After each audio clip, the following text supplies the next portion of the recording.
Sir, you're one more thing, I have one recognized. more. Go right ahead, sir.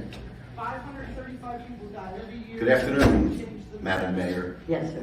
Commissioners. My name is Jeff Bongiorno, 3851 North Ocean Boulevard, Gulfstream. And I'm here to point out the fact that for 3.5 years, the people have lobbied against a new facility that was built at 4301 Cherry Road, where basically all these people in the room have called it the Fortress of Fraud.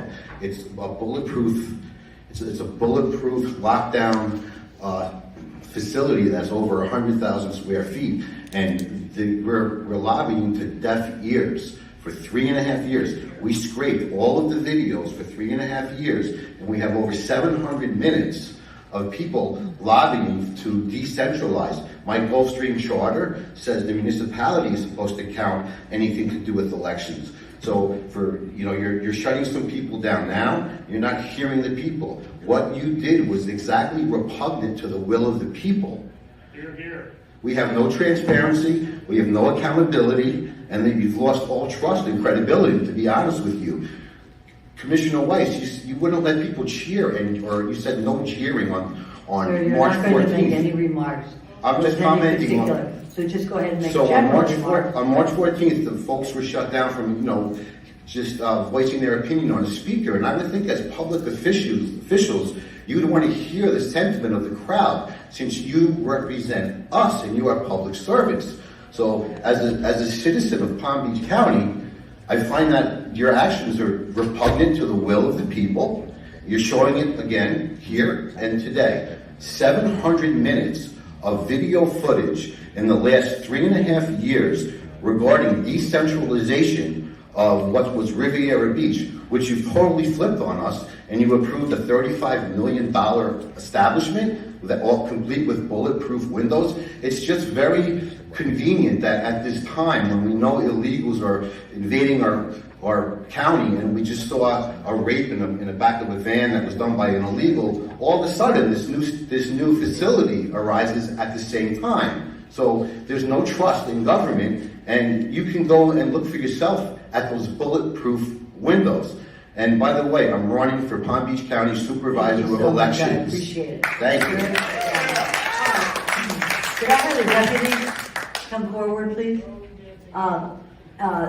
The next outburst. And good evening, I'm Ann Vandersteel, and you are now entering Steel News. What you just witnessed was Jeff Bongiorno, a candidate for Palm Beach County Supervisor of Elections, addressing the Palm Beach County Commissioners, and that was Mayor Maria Sachs at a meeting several weeks ago. I was present. It was unbelievable. The tyranny that was raining out of that dais up there from Mayor Sachs was quite frankly breathtaking. I watched her shut down a number of people who came to speak to her and ask basically to get some help with election integrity. Clearly, we've had widespread evidence of election fraud all over the country and very, very well represented in Palm Beach County. And she shut down a number of people. And of course, Jeff Bongiorno is no different than anybody else that came before him. I put a lot of these clips up on my social media.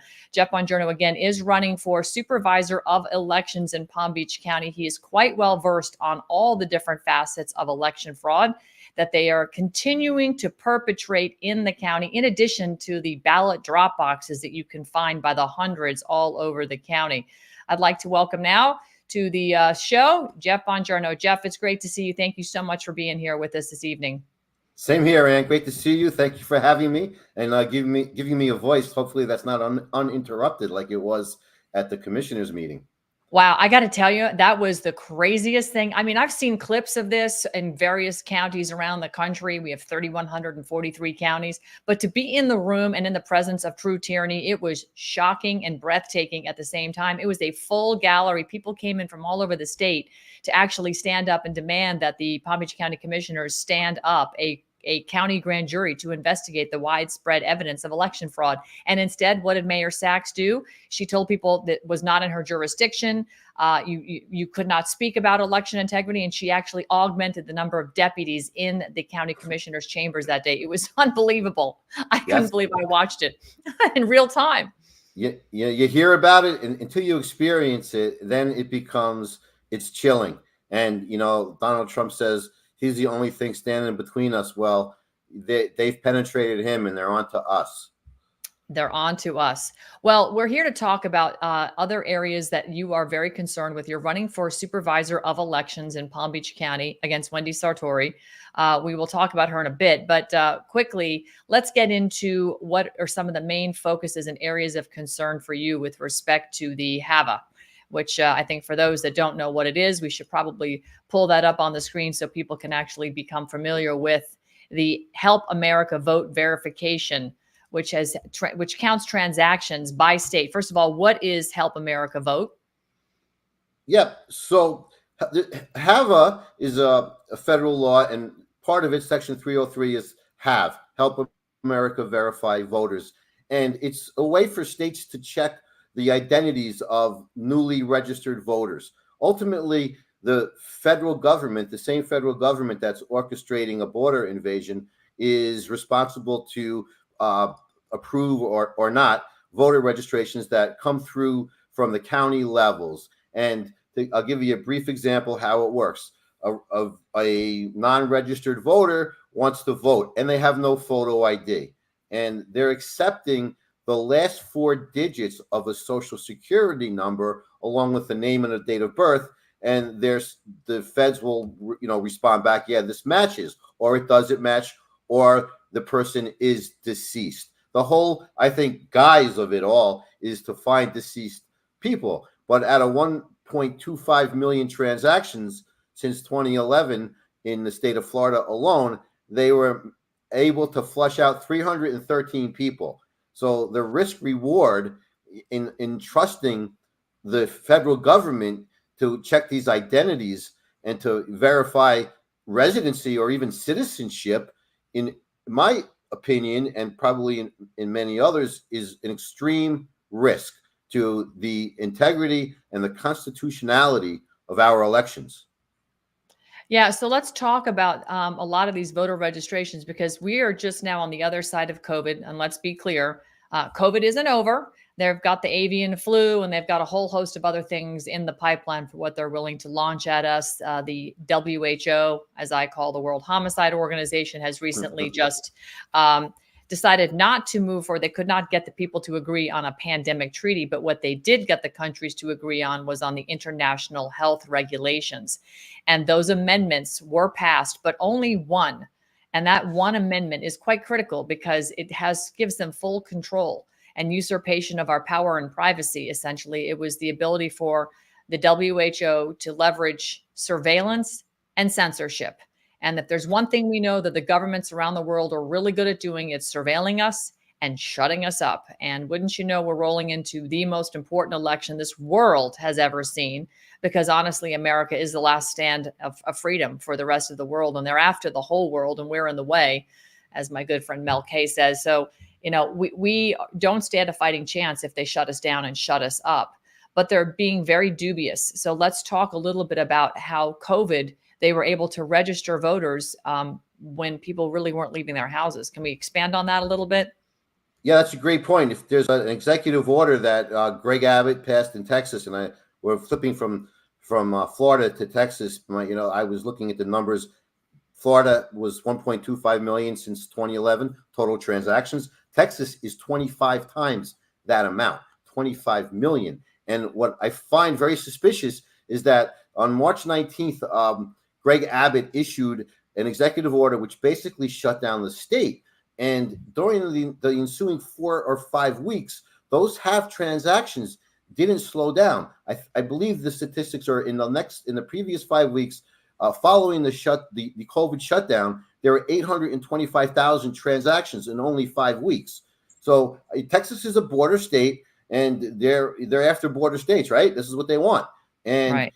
No one can answer how and where are those transactions coming from. How did the volume remain the same? And even in some weeks there was an uptick during a pandemic when they had all this fear porn going on, and who's registering to vote with a 4-digit number who has no ID during the middle of a pandemic. So that's that answer. We cannot get a coherent answer on that from anyone. As a matter of fact, I put some data out that went viral. And Secretary Jane Nelson, approximately 75 days ago, said that this was misinformation, and she's not sure why those transactions are there, but she'll get to the bottom of it and she'll let the people know, which she hasn't.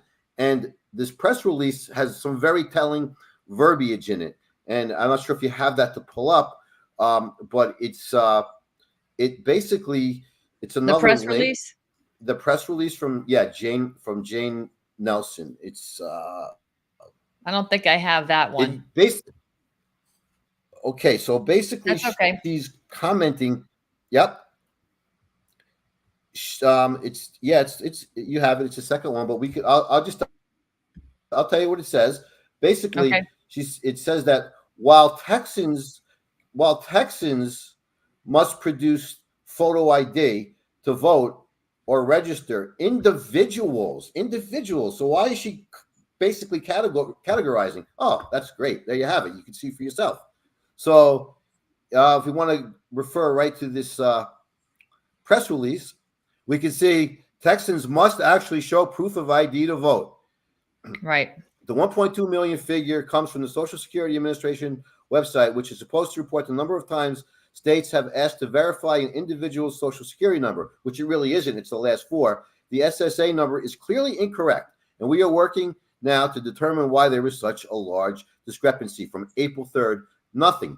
But let's take a look at that third paragraph. When Texans register to vote, they must provide a driver's license number or a Social Security number. When an individual registers to vote with just a SSN, the state verifies that the SSN is authentic. So I just find it, I know political speak and they mince words and they slice and dice words. Why Right. the categorization of Texans and individuals? Because words have meaning, Jeff. They And when do. you start to pull apart the US code, you can clearly see that words and definitions really completely 1000% matter. I mean, if you look up the US code is the definition of the United States under 28 USC 3002. It tells you that the United States is a federal corporation. And that if you look up what a corporation is, it's also a person. And a person can be not only an individual, but it can be a company, a corporation, a state. I mean, there's a lot to it. So these words matter, and they just sling them around as if it doesn't matter. And we're going to infer what we think it means because we're going to look at it from, well, what would be what would be of high integrity, right? We don't think about it criminally and how they mince words and words get used in a salad to represent a lot of different things. So very interesting point there that you're bringing up, that they're differentiating between, people, or what is it they were using? Texans and individuals. Texans and individuals. Correct. Right. That's really, really interesting. How do you infer that now that words matter? Well, we can get further into Title 18 U.S. Code 611 C3, illegal aliens voting. And on C3, what is the title again? 18 USC 611. Okay. C3. C3 says, so these are the exemptions. Illegal aliens cannot vote. And C3 is the third exemption. There's two other ones. If you're if you're here for 20 years. Okay, great. Let's take a look. That was fast. Wow. Let's take a look at C3. You're going to die. Okay. So these are the exemptions. The alien reasonably believed at the time of voting in violation of such subsection that he or she was a citizen of the United States. So now we have state of mind. Citizenship has been reduced to state of mind. So they're hitting us from every angle. And I believe that when Joe Biden came out with that 11-second clip or so where he said we have the largest voter fraud infrastructure ever, I believe that this is it. And this is the NGOs that are registering folks, and they're changing uniforms, and they're harvesting the ballots, and these are synthetic identities. So that's very interesting, because in here, 18 USC 611, voting by aliens, it says it shall be unlawful for any alien to vote in any election held solely or in part of for the purpose of electing a candidate for the office of president, vice president, presidential elector, member of Senate, House of Rep, delegate from District of Columbia, or resident commissioner, unless, and then you go down to section C, number 3, the alien believed at the time of voting in violation of such subsection that he or she was a citizen. So believe. So I believe in God. Tomorrow I may believe in something else, and today I may believe I am a citizen of United States because I just walked across the border and I want to vote. So this is, in fact, I believe that I believe that lawyers and NGOs that are facilitating the weaponized human migration coming across the border, and that you can look directly at the International Organization on Migration, IOM. I believe that they are actually guiding these people to to just step in and vote, and they can say, hey, based on my belief, I believe I'm a U.S. citizen, right? You've got this organization right here that has just done nothing but traffic people from all over the world right across our border by the millions. And I've seen them. I've seen them with my own eyes under Operation Burning Edge. Amazing. It's weapons of mass migration. Weapons of mass migration. That's exactly right. That's exactly right. And this organization is highly destructive to the sovereignty of the great United States of America, the republic, that is. And you can look at the executive order that Joe Biden put out. I believe it's 14019, where it says that they're do everything in your power, basically, to all agencies, all hands on deck, that you could have to register voters. And right. Yep. So, and there's an NGO, Matamoros, and there was a Laura Loomer uncovered that one. There's memos all over the Darien Gap with the Biden-Harris logo saying, register and vote for us. Yeah, we were down there. We took Laura with us on Operation Burning Edge, and she did one heck of a job of using her platform, which is almost 1 million people, to push this content out so that we could reach a wider audience. We brought down Epoch Times. We brought down Laura Loomer. We brought down Dr. Brett Weinstein, Dr. Chris Martenson. Ben Barkwam has been down there numerous times. Real America's Voice. Oscar Blue Ramirez, exceptional journalist down there as well. So, yes. I mean, this is right here. It is bold. It is in your face, and they're promoting access to voting. And you just got shown that their definition of a voter can be because they believe they're a U.S. citizen. So therefore, they have the right to vote in the presidential election. Well, that's why I think they're normalizing, identifying. I identify as a citizen, right? Oh, I identify as a toaster. I told my TSA when they were putting me through the paces that I identified as a man one day because I knew they were going to pat me down. And boy, that was interesting. I identify as non-binary. Non-binary? Yes. That's good. That's good. So, okay. Well, what else do you want to drag out into the light here while you have the opportunity? Because I think it's important for people to understand exactly what's on. Sure. So as you can see by my old sign, because I'm home and I have an old sign, not for SOE, but for Congress, I ran last cycle, and Wendy Satori Link called all the candidates in to round us up and give us a speech about this great new technology that's going to make voting, more secure. But it was a bunch of nonsense. And I asked her, I said, Wendy, I went through the voter database and I found 1,200 people. They're registered to vote at the supervisor of elections address, 240 South Military Trail. How could that be? And she said, well, the homeless people have to vote. And if they're homeless, we use our address. I said, well, Wendy, that doesn't make any sense. Don't you have to verify residency?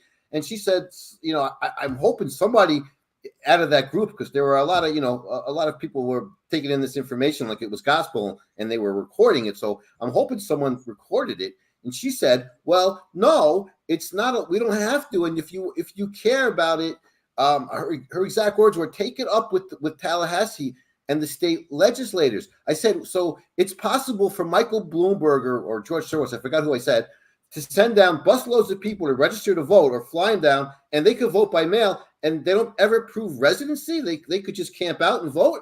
And she said, yes, we'll take it up with your legislators. And okay, this is great. This is one of the screenshots that I took from and it shows we're looking at now the NGOs and the ruling by the Judge Walker. But if going back to that last slide, you have a registered voter at an address that's the supervisor of elections. Supposedly he's homeless, but he owns a condominium in Costa Rica that's on a golf course.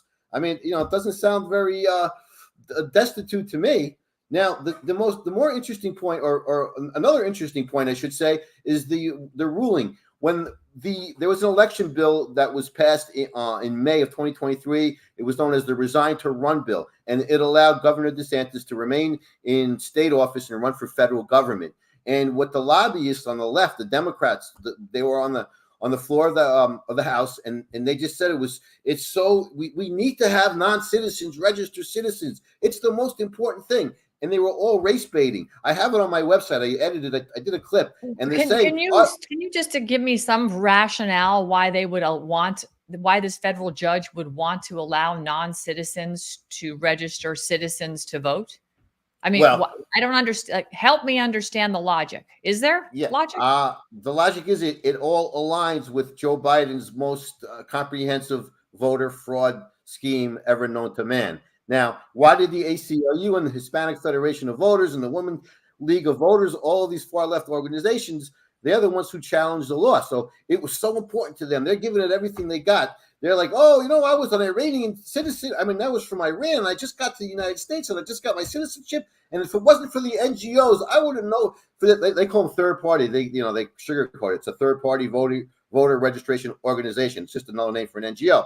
And they're going on and on. Oh, my Latina community, they have like every race, creed, and color covered in the Florida House. And the Rhino Republicans are sitting back, taking it. I shouldn't say that. They didn't fight it too hard. It didn't get passed. But ultimately, this judge overruled it. And you hear about this is not the first time. You hear about all these great things that DeSantis is doing, but they don't talk about it when this same judge, I guess it's in his circuit, he repeals most of the conservative measures that the governor passes.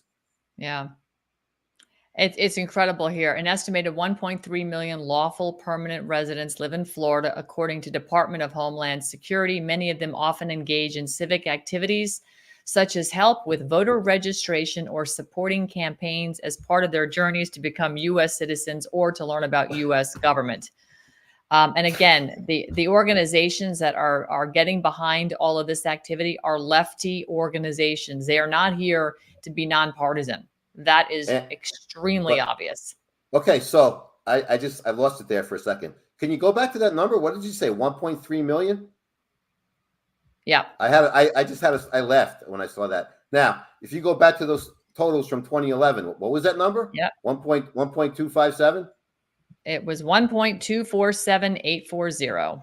And what are they? Okay, and there's an estimated what? In the article, an estimated 1.3 in the article. Yeah. Interesting, isn't it? Yeah. What are you saying, Jeff? Let's spell it out. Just go ahead. Yeah, and say it. Say the quiet part out loud, Jeff. Just say it. Yeah, Florida is under attack. There's definitely, we know that there's non-citizens on the voter roll. We know they haven't proved residency. And I want to warn any elected official who has the authority to certify an election. You can't certify an election if you can't verify citizenship and residency, according to Florida Statute 97.041 and according to the Florida Constitution, Article 6, Section 2. I believe there's two remedies, one of two remedies. Either the state produces verification of every registered voter to the people, or they purge the voter rolls and everyone registers anew. And if the people can go and they can request vote by mail ballots, it's very simple to register to vote and prove citizenship. You send a picture of your passport, you upload it with your driver's license, and you register. That's it. And, it's not voter suppression. Mark Elias will probably would just lose it if we were able to accomplish this. But this is a constitutional crisis of the highest degree. I believe we have a constitutional crisis based on these elections are not certifiable. And also, we have created two classes of citizens. We have citizens who show no ID. They register through only a 4-digit code, and they vote by mail. They never produce a photo ID. They request their ballot. They return it all by mail. It's quite potentially a synthetic ID. Now, the citizens who like to vote in person, who have driver license, who aren't segregated by Jane Nelson's press release, they have to show ID. They can only get one ballot. So they've abridged the law and put normal, regular, everyday citizens at risk. Our constitutional rights are they're at risk. They're in jeopardy, and the state has done this to us, and no one's standing up. No one is standing up until now. And this is where you come in running for supervisor of elections of Palm Beach County, which I go back to 2000 and hanging Chad Hell. That was most embarrassing. And it's been a continued source of embarrassment as we continue to progress down this road to communism. And the fact that we continue to allow them to usurp our freedoms, use word salads and statutes to strip us of our natural God-given rights. And people don't understand that those statutes don't apply to the people. They apply to the government that we elect to represent us. We have our Constitution, and our Constitution does not permit any of this stuff that we just showed you, by the way. It's very clear. So again, they've the word salads and the duality and in our quotes reality continue. And so we've got to get really educated here. Jeff Bongiorno, you are running for SOE Palm Beach County. You have a website, jeffbongiorno.com, but you also have another website. It's on your lower third. What is that, please? That's Vote Bongi. B-O-N-G is in golf. Votebongi.com. It's the same website. It's a redirect. It's Bongiorno's is a big S for people to spell. And if you can help donate, this race is like a congressional district and a half. It's a full county race. It's larger than a congressional district. From what I'm told by people in Congress and some local politicians, that George Soros is going to dump at least $500,000 to keep Wendy Link, who was appointed as a Republican by Ron DeSantis, and because we had a corrupt SOE who DeSantis removed. So you have Wendy Link, who was appointed as a Republican by Governor DeSantis, who flipped to a Democrat and ran for re-election 4 years ago after she promised she'd only serve one term, clean things up. She hasn't even fired one person. You know, we changed the warden, but the prisoners are all the same, and we have to clean house. Yes, we do. Well, I appreciate you stepping in, stepping out. And, again, this is all hands on deck, especially here in Palm Beach County. If you are a citizen and a registered voter of Palm Beach County, please turn out and support Jeff Bongiorno. Please, whatever you can donate to his campaign, $5 would be great if that's all you've got to spare. I know things are really tight for a lot of people right now, but these races cost money. You've got to have signs everywhere. And that's unfortunately how a lot of people vote. They see a sign, they see a name. Oh, I'll check that guy when I get to the polls. And they haven't done their homework. You all have, but we need to help spread the word to those who won't. And they'll cast their vote based on name recognition alone. And that's a pretty penny to get a lot of signs printed and get them placed all over the county. Jeff Bongiorno, thank you so much. I look forward to seeing you at the next Palm Beach County Commission meeting. I'm sure it's going to get even spicier. Absolutely. And we're going to step up our game. Thank you so much, and keep up the fight. Oh, yeah, of course. Anytime. I appreciate you. Take care. All right. All right, everybody, we'll be right back after a quick message from our sponsors. Again, this is a broadcast brought to you by Bless News, and we really appreciate Jake Lang. He's on a hunger strike right now, and J6 prisoner Jake Lang does not sleep. That guy works 24 hours a day, and he managed to get more done behind bars than most people I know who are supposedly walking around free, although I don't think our country is as free as we think it is. Stick with us. We'll be right back after this quick break.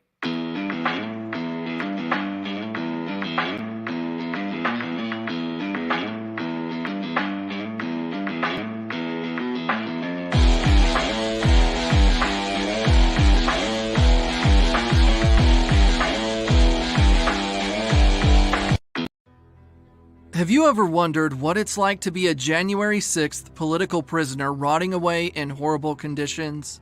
January 6th patriots are subject to cruel and unusual punishment every day and kept imprisoned for nearly 3 years without trial. These American heroes have to survive inhumane conditions where they lack basic food nutrients, clothing, and hygiene. Joe Biden's corrupt Department of Justice and FBI Gestapo has been making sure the families of these brave patriots are suffering as well. The breadwinner has been ripped out of the home, and these young families are being extorted thousands of dollars a year to keep up with commissary costs for their J6 prisoner. Many families have been completely devastated, missed mortgage payments, and kicked out of their homes, and even the family car repossessed.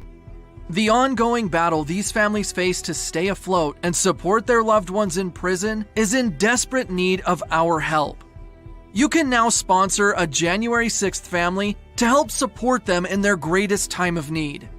SponsorJ6.com is a new organization started by January 6th political prisoner for 965 days, Jake Lang, ensuring 100% of funds made go to Patriots commissary accounts. By becoming a sponsor of a J6 family, you can ensure one of the nearly 200 currently incarcerated J6 prisoners is properly clothed and fed. Sign up today to give the vital help these families need and make a real impact in the lives of our POWs. Head to SponsorJ6.com and support our Patriots.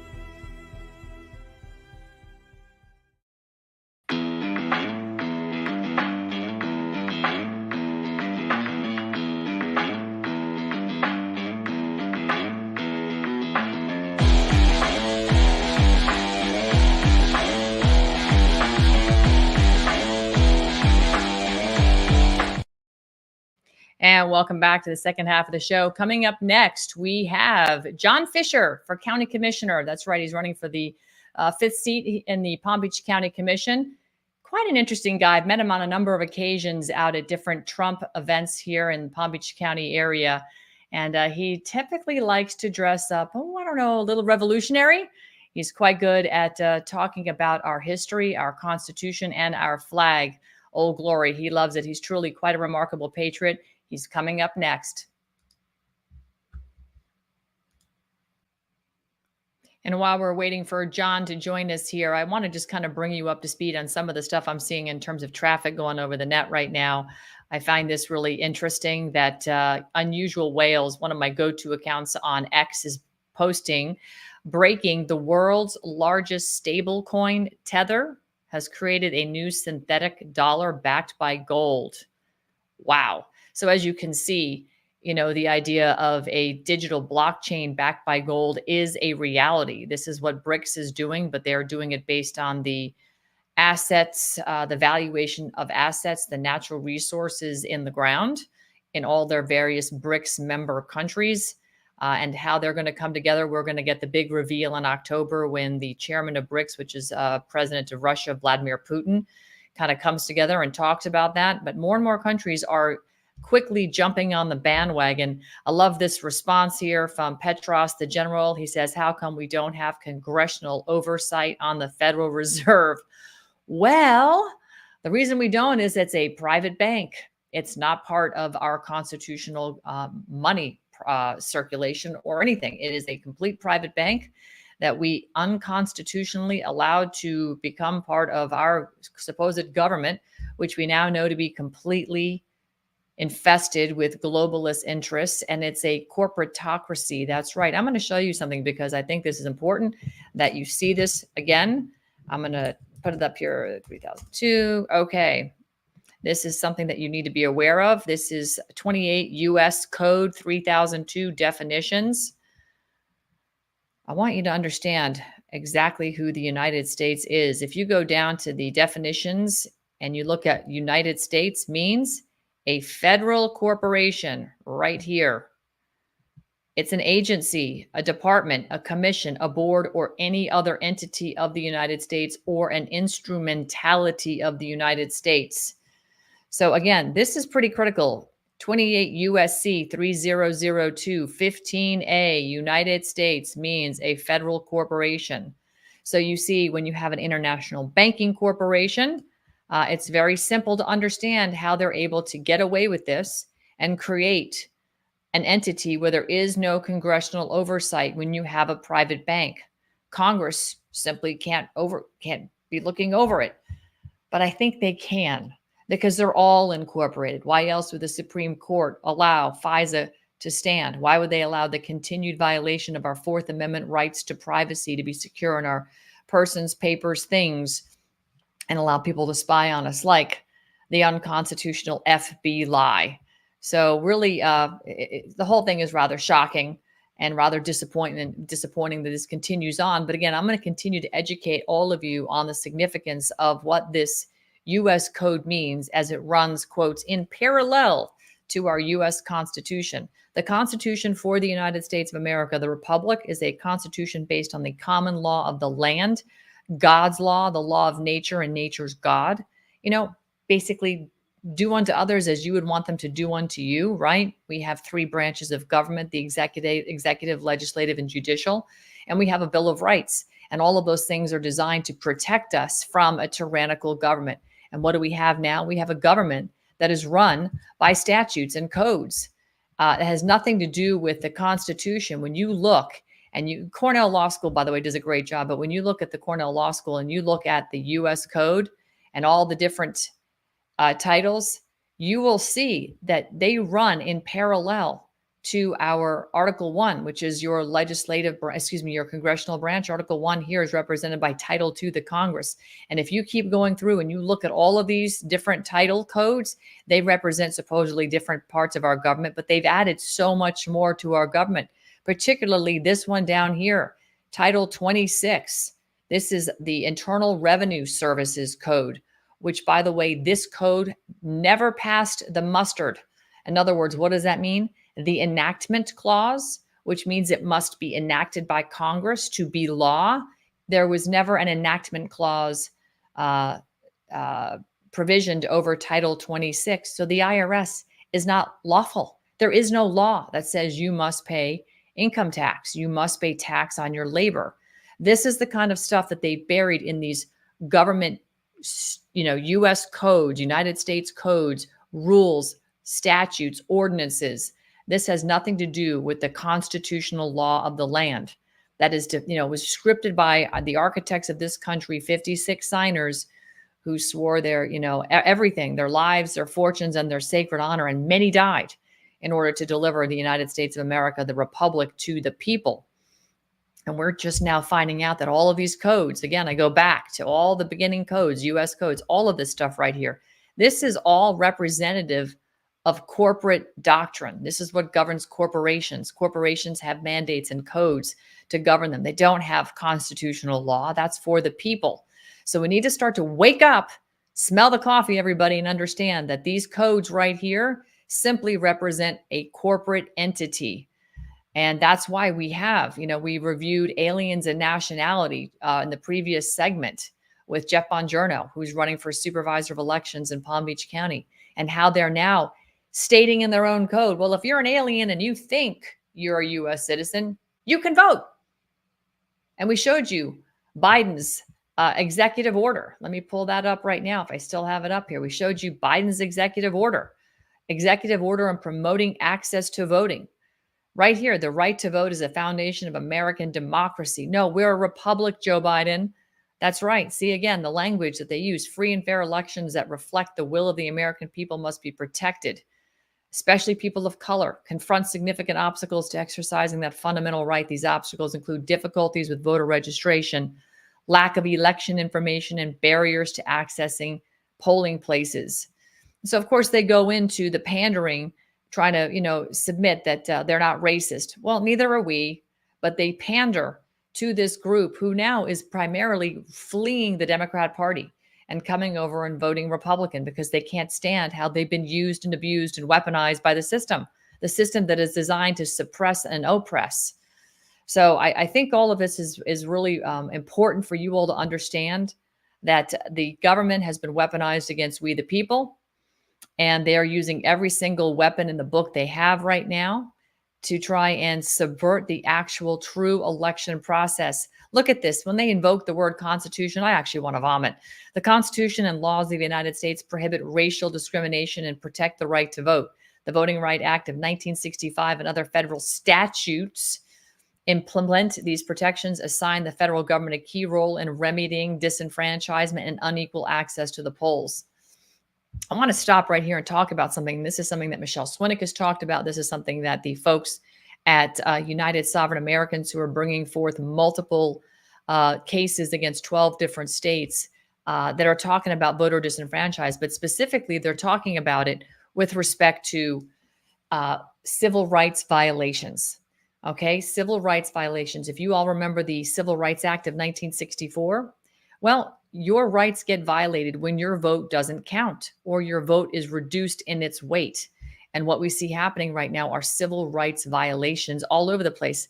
Specifically, you can look to Arizona and you can look at the fact that they have statutes on their state laws governing how their elections are supposed to be run in Arizona. Okay, it's specific. Every state has the right to run their elections the way they want to. It's not federal, right? The federal government doesn't tell the state how to run their elections. They just say the elections are going to be, we have to have all votes counted by this date. And so Arizona has a voting season. Literally, they're open all month to vote. It's unbelievable. I mean, I really think we should get down to single day voting, but okay, I'm digressing here. Their statutes tell you specifically when you walk into a precinct, they must acknowledge who you are and check your name and count that one person walked in. After you cast your ballot, that ballot count must be counted. And at the end of the evening, end of voting, they count the number of ballots cast and they compare it. They reconcile it to the number of people that walked in and checked in, and those numbers must match. And what Arizona failed to do was do the voter reconciliation, the ballot count reconciliation. They didn't do it. They also didn't follow the very specific instructions in their statutes that tells you exactly when and how you are to open up the voting machines and start to separate the ballots and count them out. Specifically, if there's been problems like we had in 2022 with, remember, drawer 3, with all the ballots that didn't fit the right size, they were being adjudicated off to the side to be remedied later. We're talking tens of thousands of ballots were sent to Maricopa County Tabulation Center that were never counted at the precinct level so that they could be reconciled. And they were never separated out as ballots that weren't counted properly. So you have you had 58,000 votes that weren't counted properly, yet Kari Lake was designated as having lost by 17,117 votes. Now, how can they do that? How can they justify how much she lost by if they never counted 58,000 votes? You see what I mean? That's another violation of your civil rights because they disenfranchised when your vote was probably not counted. That's a civil rights violation. So imagine escalating all this to the Supreme Court in a sense of urgency as a civil rights case, which is what the Supreme Court is there. They're there to make sure your civil rights are protected, your Bill of Rights, your God-given rights, which are enumerated by our Bill of Rights and fundamentally protected by our Constitution. That is their sole job. And instead, they sided with the federal government and the FBI to say, oh, yeah, FISA, keep the courts open. We can spy on Americans. No big deal. And by the way, since we're spying on you, little Timmy, we have a 2-hop rule that allows us to spy on Timmy and Timmy's friend and the friend that Timmy's talking to somebody else. It's unbelievable that the Supreme Court would continue allowing the FISA court to even stand. This is how absurd all of this has become. And the reason it is so absurd is right here. This right here. U.S. Code. Designating all of these federal agencies as part of our constitutional government, where nowhere in the Constitution are majority of these things even enumerated. We have 18 essential services, and this goes way past all of that. I mean, this one right here, the Internal Revenue Service, was never, ever enacted. There is no law that says you have to pay taxes on your labor. So we have to ask ourselves, why do we continue to facilitate the fraud when they're clearly defrauding all of us? This is serious business, guys. It's not a joke. So I just want to bring all this to your attention. In the meantime, let's see here. This is the guest we have coming up on deck next, John Fisher.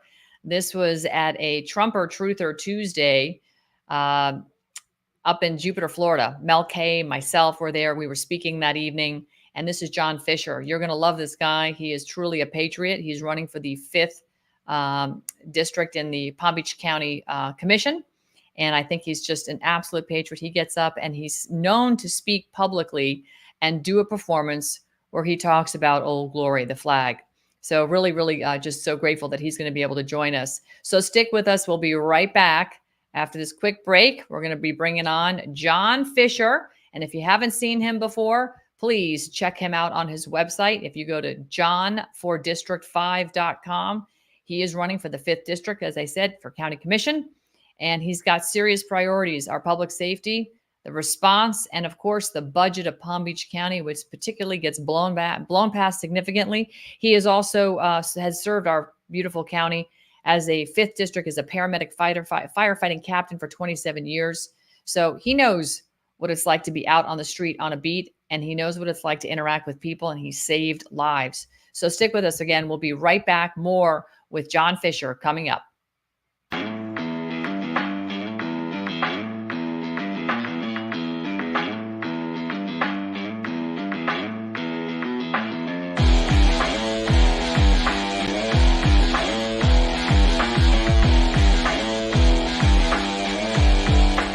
All right, and as promised, joining me now is the John Fisher, running for District 5 in Palm Beach County. John, great to see you. Thank you for jumping in here, and as always, you're patriotic.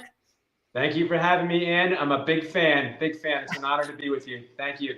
Yeah, no worries. Listen, we keep bumping into each other at these local events, which is really what it's about. General Flynn's always talking about local action as a national impact.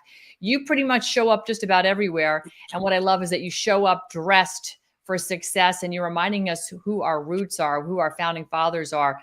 Can we just start with why you show up looking so adorable as a member of the, should we call it the, I'm going to just show this instead because I think it's absolutely poetry that you show up doing this. But why do you dress in this fashion all the time? Well, obviously, I'm very patriotic, and I, as well as you, believe that our country's in trouble. And we need to get back on track. And we are so far off track, and we're going to slip even further if we don't do something. So I'm a little bit of a historian. I'm not an expert on American history, but I have read the Federalist Papers, which was the precursor to our Constitution. Right. And I believe that we should be a constitutional republic. And that's what we're slipping from. And that's what you said something before about getting involved locally. And I believe that that's what we need to do is get involved locally. They talk about DC swamp.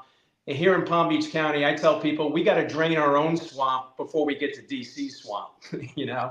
Amen. And I look at stuff like this, John, the U.S. Code of Rules, Codes, Statutes, and Mandates, all these titles and stuff. This is all legislative democracy swamp. This has zero to do with our Constitution, but it's made us, it's there to usurp our God-given constitutionally protected rights and made us to believe that, in fact, this is the law of the land, when, in fact, this is the law of their legislative democratic swamp. And we need to, tell these people to stop being fooled by the fools on Capitol Hill and get with the program. So, Amen.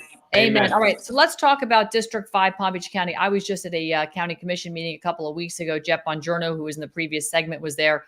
Wow, what a demonstration of tyrants being tyrants. So let's stare them down and let's explain what you're running on as the 5th district commissioner seat in Palm Beach County, and what kind of changes are you going to bring to what I consider to be corrupt criminals that didn't want to hear about election integrity, of all things. Absolutely. Let's just start with me. As far as I was a career paramedic firefighter with Palm Beach County Fire Rescue, serving the district that I'm running for. And I live in that district. I've lived in the district for 35 years, so I've got deep roots.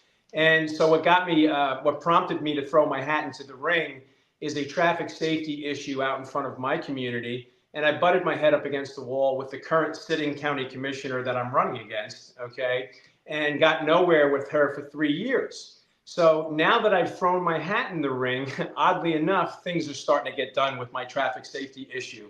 And what that did also was it prompted me to look deep into the financial components of what I was butting my head up against the wall with, as far as the money goes, and our taxes and the budget.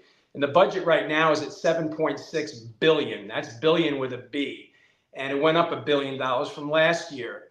The county administrator, she makes $412,000 a year. That's more than the president of the United States. And I'm just giving you the tip of the iceberg, okay? Holy cow, wait, $411,000 a year is how? $412,000 a year she makes, yeah. And the county administrator, that doesn't sound like a really good public official or elected official, a servant. And then she's got all of her assistants underneath her making boatloads of money too, And that's just the tip of the iceberg. So that's what we're looking at. We're looking at decades of liberal governance buildup of a tremendous amount of waste. And that's what I want to do, is I want to get in and drain the swamp that way, bring in an outside auditor and take a look at the books and just restructure the whole system. Well, I'm going to share this much. I did live on the west coast of Florida for a few years before I moved back to the East Coast, and I will say that the roads here are in far better. We have better infrastructure over here. We have more roads that run in parallel, running east, west, north, south on the West Coast. The West Coast is an abortion over there. It's so bad. But that being said, we've seen an inordinate amount of growth over here. In fact, all of Florida. So if you're talking about traffic congesting impacting response times, particularly for an emergency, that is troubling. Oh, absolutely. And I mean, I look at it too as the maintenance on the road, simple maintenance. We're not seeing it getting done. And, with all these new communities that are popping up everywhere and the roads need to be widened, new traffic lights need to go up, it's just not happening or happening at an extremely slow pace. And I've been told that Palm Beach County right now is $700 million behind in capital projects, $100 million behind in the roads. Every road in Palm Beach County gets an F rating, a fail. So it's you scratch your head and you say, where is this money going? And that's what I want to get to the root of, and when I get in there. Yeah. Well, let's talk about where do you think the money is going right now?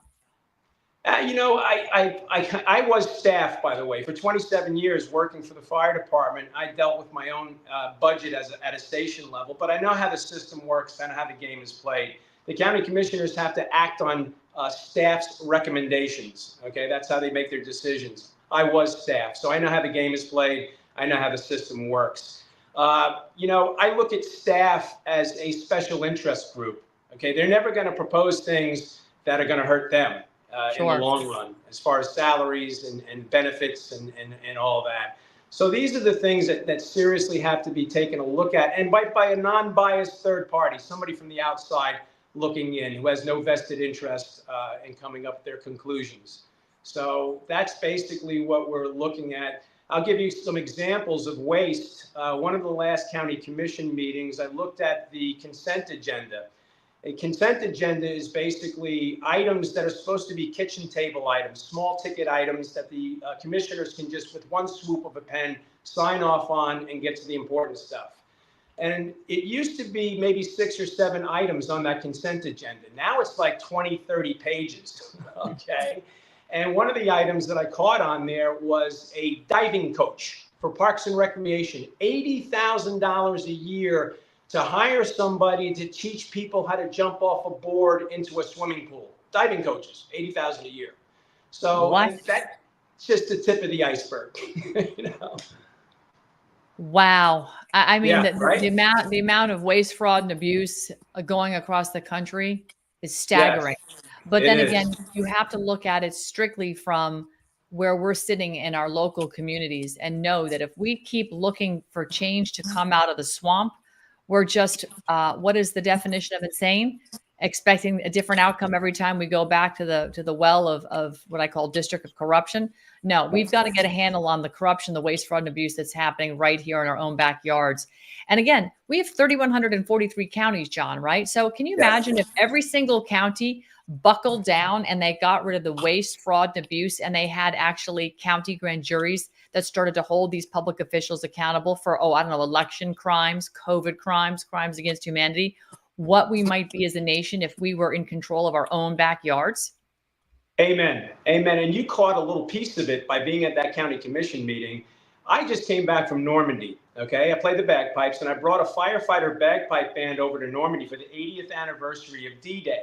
Okay. Played in all the cemeteries, played on the beaches and the landing beaches of D-Day, and in commemoration of our greatest generation who saturated those beaches with their blood to protect our First Amendment rights, our freedoms. Okay, and I come back home to see a video that you posted of your experience going in there and seeing 3 people shut down at the public comments podium and not allowed to speak. Right. The we the people wanting to speak in we the people's house, and they got shut down by my opponent. Okay, and she was corrected by, thankfully, by a couple of other commissioners who jumped in and said, wait a second, hold on. No, you got to let Maria Marino being one, correcting the mayor, saying, well, Mayor, the Palm Beach County Charter, it is in our jurisdiction. And then Maria Sachs was like, oh, okay. Yes. Okay. Yes. Very sad. It is extremely sad, and I just said it yesterday at an event, which I did my patriotic performance, I Am the Nation, which we spoke of earlier.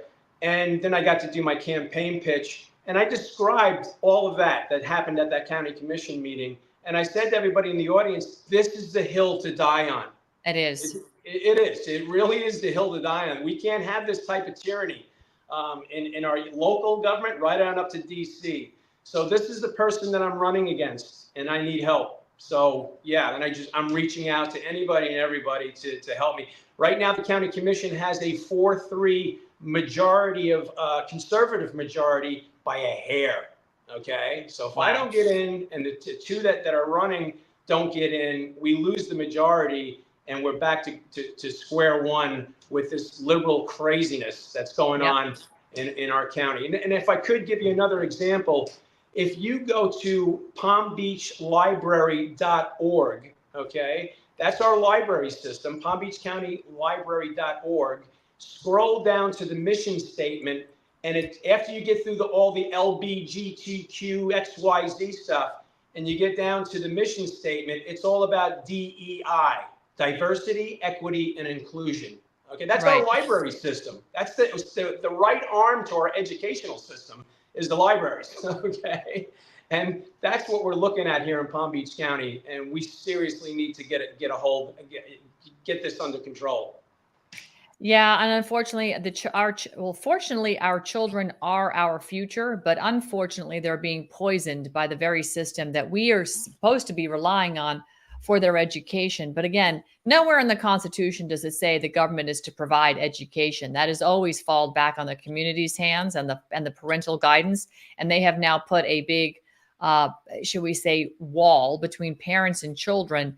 And they're using unbelievably disgusting imagery and books, educational quotes, educational tools to derange the minds of our children and confuse them and poison them. And again, these children are our future, John. And I don't know about you, but when I'm 90 years old and need my diaper changed, I want a child who is awake, not a woke child changing my diaper who has zero regard for life, right?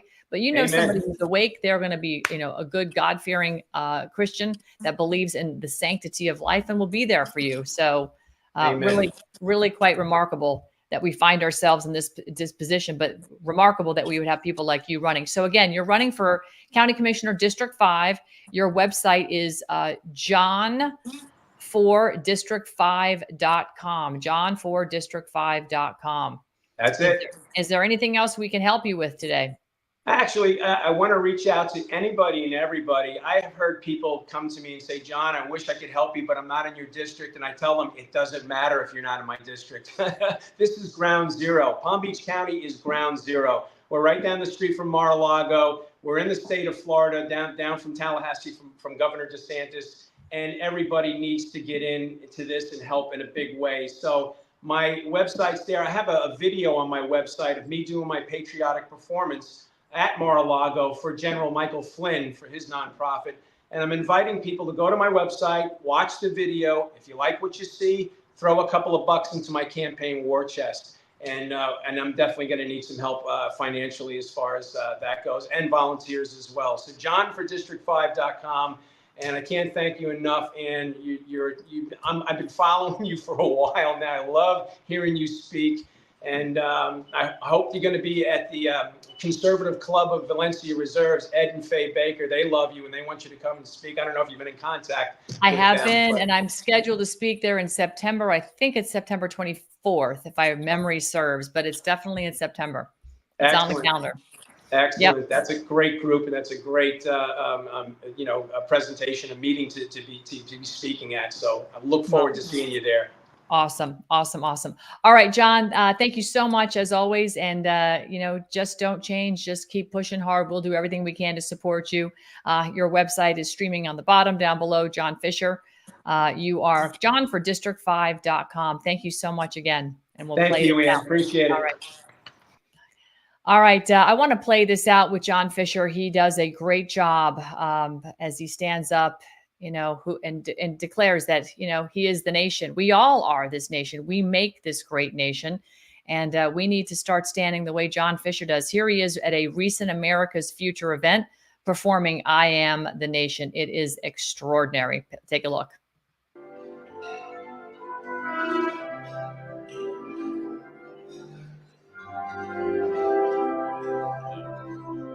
I was born on July 4th, 1776. And the Declaration of Independence is my birth certificate. The bloodlines of the world run through my veins, for I offer freedom to the oppressed. I am many things to many people. I am the nation. I am over 300 million living souls and ghosts of millions who have died for me. I am Amelia Earhart, Betsy Ross, and Rosie the Riveter. I am Nathan Hale and Paul Revere. I stood at Lexington and fired the shot heard round the world. I am Washington, Jefferson, and Patrick Henry. I am Generals Lee, Grant, Eisenhower, Patton, Flynn. I am Abraham Lincoln and Franklin D. Roosevelt. I remember the Alamo, the Maine, and Pearl Harbor. When freedom called, I answered and stayed until it was over. Over there, I left my heroic dead on Flanders fields, the rocks of Corregidor, the bloody hills of Korea, and the steaming jungles of Vietnam, the deserts of Iraq and Afghanistan. I am the Brooklyn Bridge, the rolling wheat fields of Kansas, and the watchful granite hills of Vermont. I am the coal fields of the Virginias, Pennsylvania, Grand Canyon, and California's Golden Gate. I am Independence Hall, the Monitor, and the Merrimack. I am forest, field, mountain, and desert. I am quiet villages and the cities that never sleep. I am the ballot box, the roar of crowds, and the voices of the choir in the chapel. You see me in the light of Christmas, and hear me in the strains of Old Lang Syne as the calendar turns each year. Yes, I am the nation, and these are the things that I represent. I was conceived in freedom, and God willing, in freedom, I'll spend the rest of my days. May I possess always the integrity, the courage, and the strength to keep myself unshackled, to remain the citadel of freedom and the beacon strength to the rest of the world. This is my goal, my hope, and my prayer. And that was John Fisher running for District 5, Palm Beach County Commission. We are all America's people. We are all the beautiful children of God that make up this incredible country. And it is worth standing up, speaking out, and fighting for. And that is what John Fisher is doing. So please vote for John Fisher for 5th District here in Palm Beach County. We need more men and women like him standing up for all of us, for our God-given freedoms. That's it for this evening, everybody. We'll catch you again on another edition of Steel News. I'm Ann Vandersteel, and I am signing off. Good night, everybody.